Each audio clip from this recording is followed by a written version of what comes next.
Welcome to Fuel Her Awesome, the nutrition pep talk to supercharge your week. I'm Jess, registered dietitian and empowered eating coach, here to help you take your health to that next level. In these bite-sized episodes, we cut right through the noise and blend science with biofeedback and values, all while teaching you how to trust your intricately and beautifully designed body. Because here's the deal, you are awesome, and life is an invitation to show up that way. But you can't do it without food. So let's lean in as we explore how to fuel your awesome with empowered eating.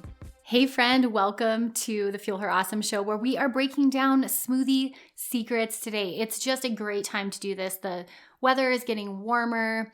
We have longer days, and so therefore sometimes more packed days. Schedules can be erratic over the summer and springtime. May is also just like, what is happening? Because school's all over the place. Kids' schedules are crazy. Things are wrapping up, graduations, you name it. So I just thought of no better time than to throw in some information on how to build an amazing smoothie. I also recently hosted my first ever empowered eating retreat. It was such a blast. It was with about 50 psychiatry residents, where we got to spend half the time working on nutrition mindset and first dissecting their food philosophy and then rewriting it the way they intentionally want to, how they intentionally want to interact with food. So fun. You guys know that's my jam. But then the second half of it, we spent in a smoothie lab where we just got to play. And, there's nothing like having kids to humbly remind you how far away we have gotten from playing. My oldest, his name is Bruin. He has the imagination of like a comic book. I mean, he can turn anything into something. And the other day I was in his room picking up a piece of what I thought was trash. I picked it up and it had these little lines on it. I'm going to throw it away. And he runs over and he goes, "Mama, no. That is my Pokemon's spelling test. He got a C and he's studying it so that he can get an A." I'm like, okay, sorry, Snorlax. But, it was so cute to see how something as simple as a piece of paper was actually a gateway into creativity and an entire story he had with his stuffed animals. And what we did in this smoothie lab with these psychiatry residents is invited that element of play in. We did talk about tips on building a healthy smoothie, which is what we're going to do here today. But the real fun came when they set down like the pressure to control or perfect food, and they had tools to just play with different flavors. So their task was to create the most delicious smoothie, but it couldn't just be delicious. It had to have a fun name, presentation had to be on point, and the consistency was important. And what they came up with was unreal. I will tell you, I walked out of there with a new smoothie recipe that is so delicious, and I never would have thought of it just following some of my protocols and recipes that I have. So super excited today to break down some of the science for you on how to develop an amazing smoothie. And at the same time, let this be an invitation to play and get creative, because smoothies are such a safe place, an awesome place to do that. Okay, so in true empowered eating fashion, we have 3 lenses at which we look at every situation and circumstance through. We look at it through our values compass. We inquire on how our body receives this food through biofeedback. And then we also tie in nutrition science. We will spend most of the time today talking about nutrition science, because I want to give you some really great tips and pointers on how to be smoothie savvy. But just to kick us off, let's look at this through your values compass. I don't care what your values are, smoothies fit into it. Because my guess is whatever your value system is, whether it's family, faith, impact, career, control, like whatever it is, you are busy trying to live your life in that value system. Smoothies make it easier. Smoothies help us implement nutrition science in a very quick and efficient way so that you aren't spending a lot of time thinking about food. My guess is you do not want to be one of those people who is obsessed with food and worried about what to eat. And smoothies are such a sweet way to check all the nutrition boxes without spending a lot of time. So looking at this through our values compass, it like checks those boxes, and big green light there. In terms of biofeedback, this is where you'll have to play with different recipes. You'll have to give it a try and see what happens. One of the things that can happen with a smoothie is depending on how much fat you have in it and depending on how much carbohydrate you have in it, you may get hungrier sooner because it's blended. So your body and the digestive process doesn't have to break it down as thoroughly as, say, you were to have an omelet with some sourdough toast. So therefore, listening to the biofeedback and how you might manipulate the smoothie to manage some of that early hunger onset, that's going to be a key component here. And hopefully some of the nutrition science will help prevent some of those, but I think that's something to be aware of. That's a feedback I get from many clients, is that when they have a smoothie, they tend to get hungry earlier. So we'll get ahead of that with some nutrition science, but just so you're cued in, that would be something to listen for. The other thing would be your energy levels. Like, how do you feel if you have a smoothie in the morning? What if you added that to the afternoon? We have a natural dip in our circadian rhythm between 2 and 3 p.m. Why not give your body a boost of nutrition during that time and see what your biofeedback says? See if your body says green light. Let's do that again, sister. So there will be some play and some trial and error that we have to work through in the biofeedback department, but those are some of the things we're going to be looking for. We're going to be looking for giving our body satiety or that fullness factor for at least 3 hours after having a smoothie. And we are also going to be looking for an energy bump that gives us a green light that, yes, that's the smoothie, sister, that's the smoothie. All right, let's dive right into the nutrition science. When I think of building a smoothie, I really think of it in 6 layers. So number 1 is going to be choosing the liquid. Number 2 is adding some sort of vegetable. Number 3, choosing your fruit of choice. Number 4, and this one is what most people miss, is adding a dietary fat. That's going to be crucial in managing our satiety over that 3-hour period. Number 5, adding protein. And then number 6 is adding in functional add-ins. So these are going to be the 6 parts of building an awesome smoothie. And for sake of time, I'm going to hit very briefly on just a few because I really want you guys to have some takeaway steps, and I could just talk about this for hours and hours, but we don't got all day. We need the info so we can get going.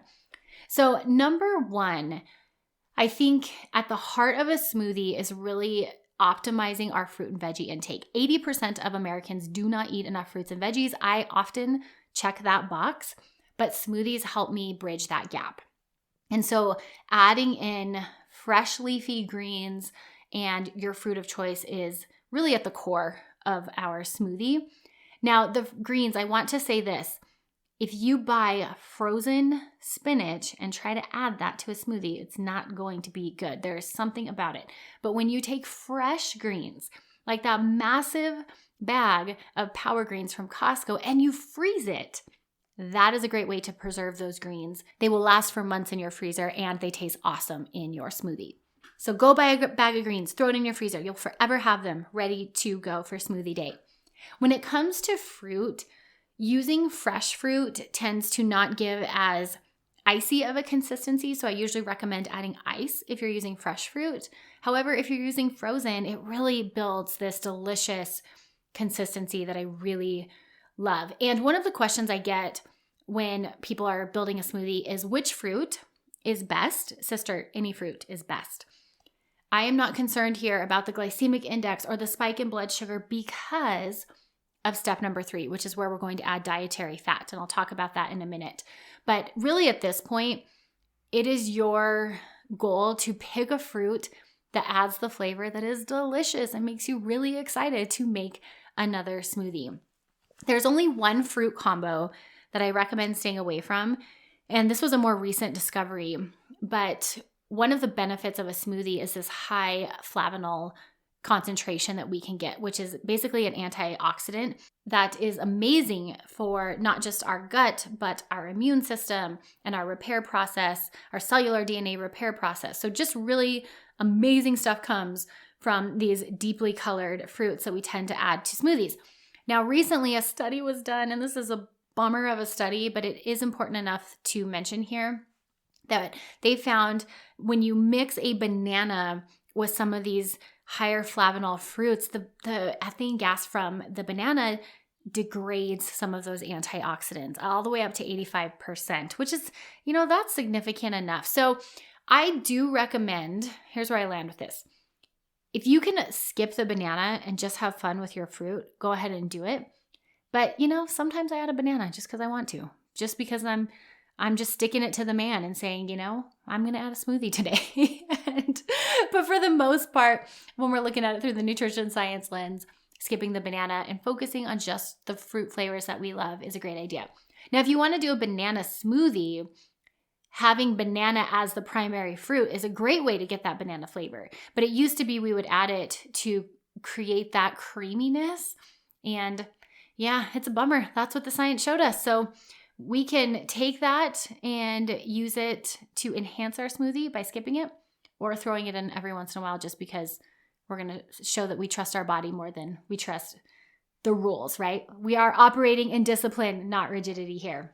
Okay, so choosing the leafy greens, adding the fruit are really going to be at the core of your smoothie. I mentioned the next step, which is step number 4, adding a dietary fat. This is so crucial. Adding that fat, whether it's a nut butter, chia seeds, ground flax seeds, some sort of nut, full fat yogurt, this is going to be what moderates the blood sugar spike from the fruit that we have added. So for example, if you were to eat an apple all by itself, that would be digested rather quickly and you would get a slight spike in your blood sugar. If you take that apple and combine it with a cheese stick, your blood sugar curve is moderated over time because that cheese stick, the fat and the protein in that cheese stick, change how your body digests the apple. It's amazing. So we're just going to take that same concept and apply it here with our smoothie. We're going to add a dietary fat.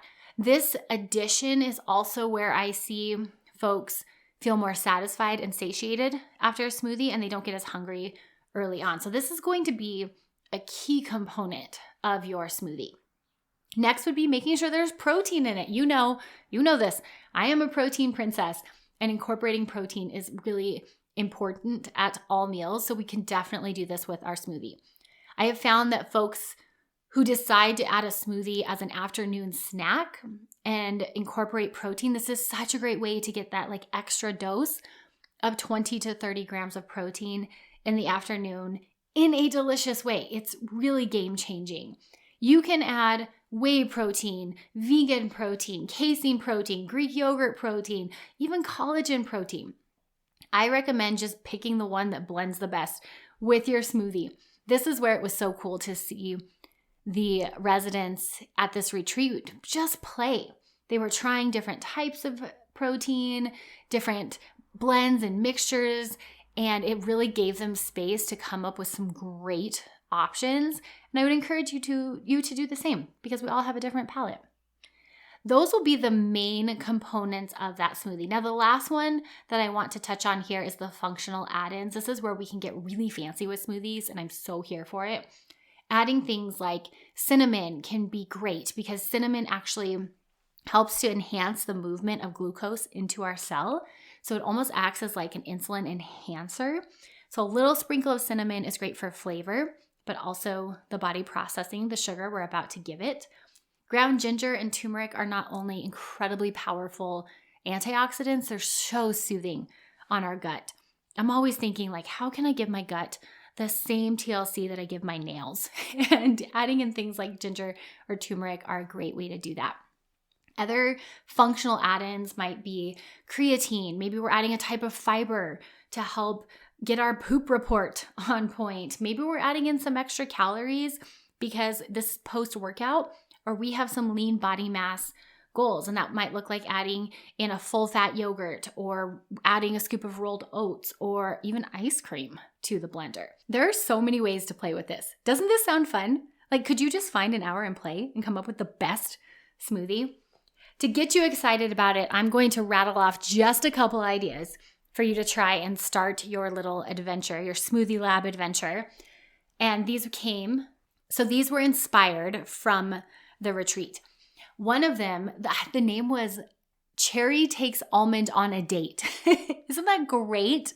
This one was a mixture of chocolate oat milk, frozen power greens, cacao powder, dark pitted cherries, cinnamon, a sprinkle of sea salt, and a little bit of lemon rind. Oh my gosh, talk about a delicious combo. I think they ended up playing with the dates. In one of the batches, they put a date in there. Oh, and almond butter. I almost forgot. That was the whole title, right? They put some almond butter in there. But the date, they kind of played with it. They found that it wasn't as great in the actual smoothie, so they just put it on the top for the namesake. But what a great creative smoothie. Came home, made it for my kids. I wish I could say they loved it. They didn't, but we tried. We're going to keep trying. Another one that was really popular was one that had a green tea base. We mixed green tea with a green apple, a couple dates for sweetness, frozen power greens, and a collagen protein powder, sprinkle of cinnamon, and a little bit of milk. Voila, this really uplifting, light, and refresh smoothie. It was unbelievable.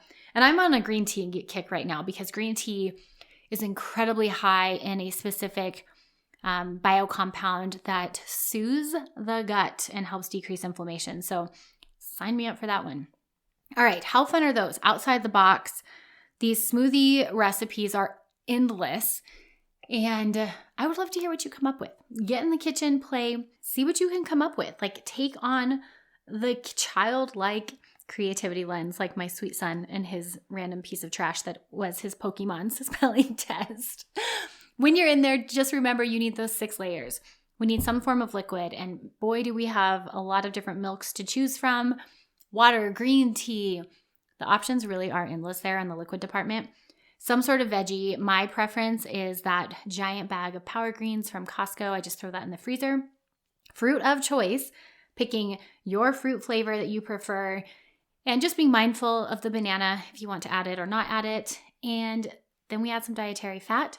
Nuts, seeds, nut butter. Next is the protein component, whether it's a protein powder, Greek yogurt, something that does give us that high dose of protein. And last but not least are those functional add-ins. And that's really where I would invite you to go, what is the purpose of this? If it's to get all my nutrition in there, some of those functional add-ins might be things like creatine or your liquid vitamin D, some of the supplements that you're adding, and maybe some fiber. If the goal is preparing for a workout, perhaps we're adding a half a scoop of oats, something to enhance the carbohydrate content. If it's medicinal, maybe we're picking something that is high in antioxidants like turmeric or cinnamon, really giving our body that spa day for our gut. All right, sister, have fun in the kitchen. Get in there and play. Let me know what you come up with. I'm wishing you a delicious smoothie of a week. All right, I'll see you next Monday. Cheers and happy eating. That's a wrap on today's Empowered Eating Pep Talk. If this hits home, be sure to leave a review and share it on your social media, tagging me at Jess Brown RD. And girl, if you're ready to take your nutrition and mindset to that next level, I would love to get to know you more. Head on over to jessbrownrd.com to explore things like the Well Fueled Academy, one-on-one coaching, and all the free resources I have to help you live, eat, and fuel your awesome. Until next time, sister, have an amazing day. Cheers and happy eating.